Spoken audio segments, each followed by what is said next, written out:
Okay, continuing with question 9 from section B. So solve the following equations using your algebra skills. All right, so we spent time this week solving equations. Now you can do these mentally or show some steps. So this is saying a number plus 8 to give you 5. So that you might be able to work that out using your negative number skills. But let's just show some steps for these ones. So I've got plus 8. So the inverse of plus 8 is to subtract 8 on both sides. So that will cancel. So x equals 5 minus 8 is a negative 3. If I do a check, negative 3 plus 8 is positive 5. With B, the inverse of take away 4 would be to add 4. And that will give me 0. And I must add 4 on that side. So x would equal 3 plus 4 is 7. And if I do a check, if x is 7, 7 take away 4 gives me 3. So that's correct. C, so 5 times a number to give me 12. I think I can see that we'll end up with a decimal or a fraction. We'll leave it in fraction form. So I'm going to, now 5 is stuck to the x by times. So the inverse is to divide by 5 and divide by 5 on that side. So the 5 on top and the 5 on the bottom just cancel. Then we're left with x equals 12 divided by 5 or over 5. We can't simplify 12 and 5. They don't have any common factors. So what we'll do is turn it into a mixed number. So x equals 5 into 12 can go 5 10, so 2 times, and then remainder 2 fifths. D, here we've got a number divided by 2 to give me 10. So you might be able to work that out mentally, but I'm going to use a step. So because we're dividing by 2, the opposite of dividing by 2 is to times by 2. Even if you times 2 on that side, you've done it. And that means when I times 2 on this side, it'll be on top. There's a 2x, remember it's 2 times x, so the 2's cancel. So we've got x equals 20. And 20 divided by 2, yes, is 10. Down here, we've got a 2-step equation. So all these previous ones were just 1 step. So now we've got a 2-step equation. So there's 2 numbers on the same side as x that we have to get rid of. And to know which one to start with first, which one looks the furthest away, I can see that the plus 1 is on the same fraction line as x. And don't forget there's invisible brackets there. So they're sort of connected right now. So the one that's furthest away on its own is the 5. Now we're dividing by 5. So to cancel that 5, we must times by 5 on this side. And remember, we really times by 5 on top and cancel it. So now we've got x, so x plus 1 equals 10. And my final step is to subtract that plus 1. So minus 1 and minus 1. So x equals 10 minus 1 is 9. And if I do a check, if x is 9, 9 plus 1 is 10. 10 divided by 5 is 2. So I got it right. Now with F, we can see there's brackets. So we haven't really, I think, done one and solved equations with brackets.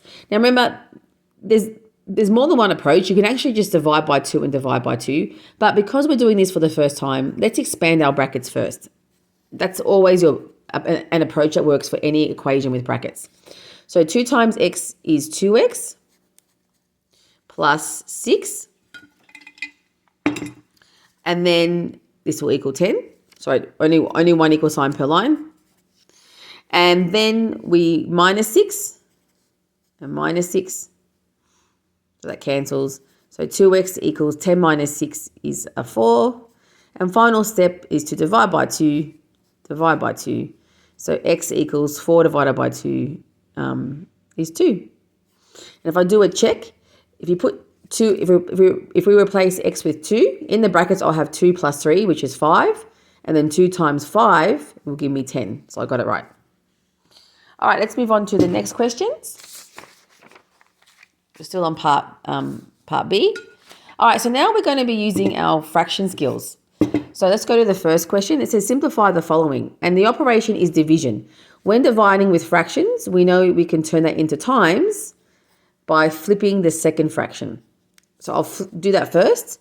So 5 over 8, now times 4 over 25. So that's called the reciprocal, where we flip a fraction and they swap positions. Now, remember, if you go 5 times 4 and 8 times 25, you're making it harder for yourself. Simplify before you multiply. So I can divide by 5, divide by 5, divide by 4, divide by 4. Anything from top and bottom, we can simplify. So these two had a factor of 5. So that becomes 1, that becomes 5. And these two had a factor of 4. That becomes 1, that becomes 2. And now I've got this, 1 over 2 times 1 over 5. That's much easier to multiply now. I'll just continue it here because I haven't got much space. So 1 times 1 is 1, 2 times 5 is 10. So I got 1/10 for that one. With B, the operation is multiplication. Now, when working with fractions, if you see a mixed number, it's especially when multiplying or dividing, make sure you turn it into an improper fraction first. So remember, times and plus. So 2 times 3 plus 1. 2 times 3 is 6, plus 1 is 7, and we keep the same denominator. So 2 on the bottom times 2/7. And now, because I'm multiplying, I'm going to simplify before I multiply. Look at that, 7 on top, 7 on the bottom. That can cancel. And 2 on top, 2 on the bottom, that can cancel. So we're left with 1 over 1. So the whole thing just equals 1. With C, now with C, we've got two operations, addition and multiplication. So we know with order of operations or BIDMAS, we do multiplication first. So don't add that yet. Let's simplify this. Now, I'm going to simplify before I multiply. I've got 23 on the bottom, 23 on the top. They can cancel straight away, and that becomes 1. And 3 and 6, I can divide them both by 3. 3 divided by 3 is 1. 6 divided by 3 is 2. And now I'm left with, so 1 over 5, or 1/5, plus is still there. What's left in this bracket? Well, I've got 1 times 1, which is 1, and 1 times 2, which is 2. Now I've got 1/5 plus 1/2. And to solve that one, we need to simplify, we have to get the same denominators. And I can see the lowest common multiple or denominator of 5 and 2 would be 10. So I can just times them with each other. But you can always just multiply the denominators with each other if you can't think of the LCM. All right, and now I'm going to I'll just write it once. So we've got 10 as our common denominator. And on top, we've got 1 times 2 is 2, plus 1 times 5 is 5, and 2 plus 5 is 7, and we have 7/10 as our answer.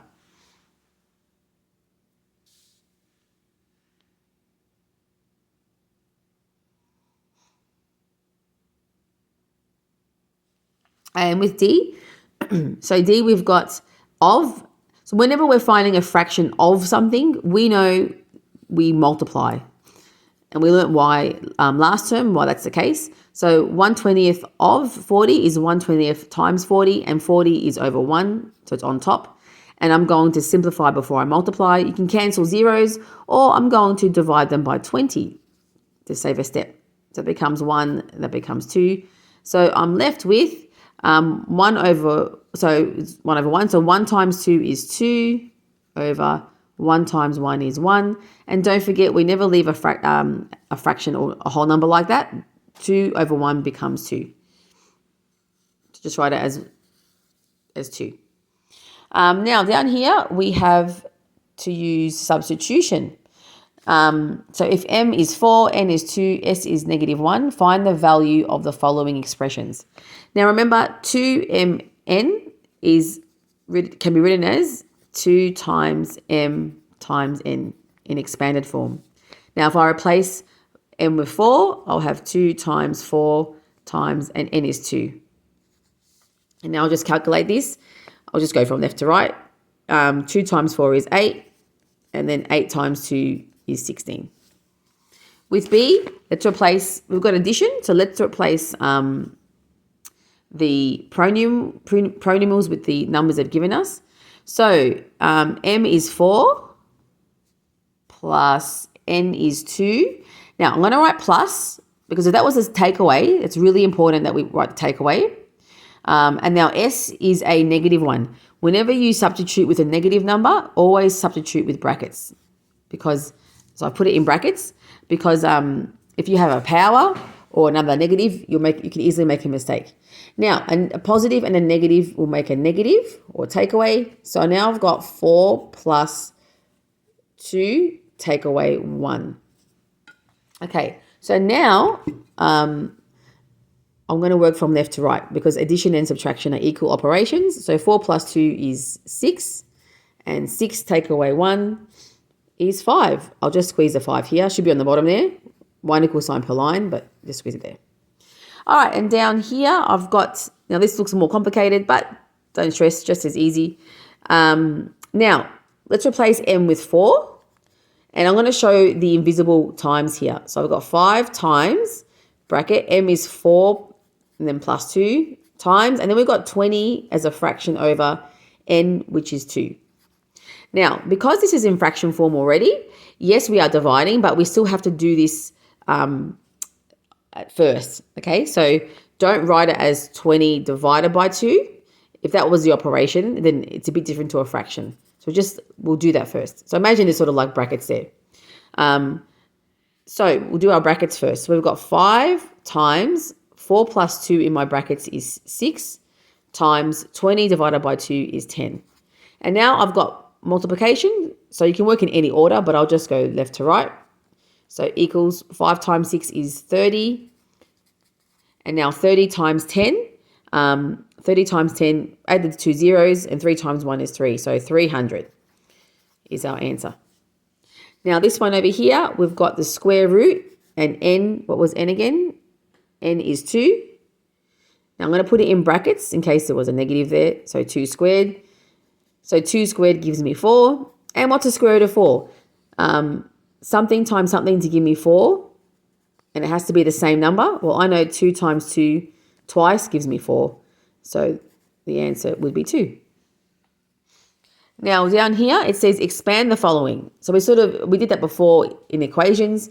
So we know the number outside the brackets is multiplied with everything inside the brackets. So I'll have 4 times x, which is 4x, plus 4 times 5, which is 20.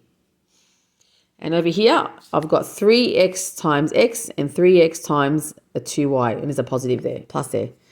Now you can write out the working out, or try it mentally. So 3x times x, I'll have a 3x squared plus 3x times 2y. If you want to write it out, you can write it out like this. 3x times 2y, 3 times 2 is 6, and xy just come together. Now, they are not like terms. I can't add them up, so we just stop there.